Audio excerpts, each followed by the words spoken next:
الفجر وليال عشر والشفع والوتر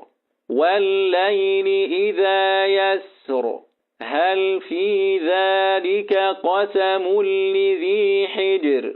ألم تر كيف فعل ربك بعاد إرم ذات العماد التي لم يخلق مثلها في البلاد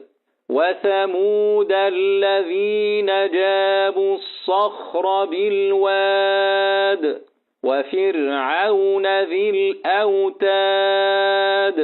الذين طغوا في البلاد فأكثروا فيها الفساد فصب عليهم ربك سوط عذاب إن ربك لبالمرصاد